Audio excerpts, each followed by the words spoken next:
Unlike Bayesian optimization, differential evolution doesn't think, it evolves. It starts with a random population, blue dots exploring the landscape. Each generation, it mutates, crosses over, and keeps only the fittest. Notice how this random crowd gradually clusters around the true minimum. This is nature-inspired optimization at work, evolution guided by math. Imagine a landscape full of hills and valleys. Somewhere in this chaotic terrain lies the lowest point, the global minimum. Can an algorithm find it? Today, we'll pit two powerful optimizers against each other: differential evolution and Bayesian optimization. And our battleground is the famous Rastrigin function. The Rastrigin function looks simple, but it's deceptive. Every ripple is a local minimum that can trap naive algorithms. The true minimum is at x equals 0, but finding it requires both exploration and patience. Differential evolution mimics nature's survival instinct. It evolves a population of candidate solutions by mixing and mutating them. The fittest survive, and the population gradually drifts toward the minimum. Its power lies in randomness and diversity, but that also means it can take many evaluations before converging. Now let's look at the same problem from the opposite philosophy. Differential evolution doesn't model the function at all. It just evolves a population of guesses. Each blue dot is one possible solution. They mutate, combine, and compete, survival of the fittest. Over generations, the cloud shrinks toward the global minimum.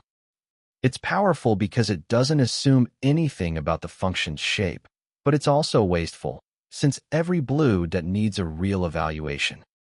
Compare this to Bayesian optimization, which builds a mental model and focuses evaluations where they matter most. Bayesian optimization takes a smarter route. It builds a probabilistic model of the function, then decides where to sample next to balance curiosity and confidence. It's like a scientist running smart experiments, fewer trials, but each one informed by the data so far. In Bayesian optimization, the prior is our assumption about how the function behaves. We model it as a Gaussian process with a smoothness kernel. As we collect data, we update this belief, forming a posterior Gaussian that tells us both what we know and how uncertain we are. That uncertainty is what drives exploration. When alpha equals 0, the Gaussian process assumes the data are perfect. The blue curve interpolates exactly through every red point. As alpha increases, the GP assumes the data might be noisy, so it smooths through them instead of chasing every fluctuation.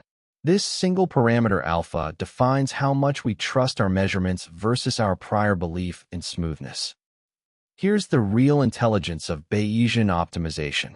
The green point is where the optimizer will sample next, not randomly, but where this purple curve, the expected improvement, peaks. The purple curve is built from two competing instincts. The orange curve means I think this area is already promising. That's exploitation. The cyan curve means I'm still uncertain here. Maybe there's something even better. That's exploration. The sum of the two gives us the expected improvement. That's how Bayesian optimization smartly balances learning and searching for the global minimum. Differential evolution is brute force exploration. Bayesian optimization is strategic learning. DE roams the landscape like an explorer. BO studies the map and makes educated guesses. In this test, DE steadily closes in on the global minimum, while BO converges quickly, but sometimes overconfidently. The winner? It depends on your battlefield. If your function is cheap, go wild with differential evolution. If every evaluation costs time or money, let Bayesian optimization guide you.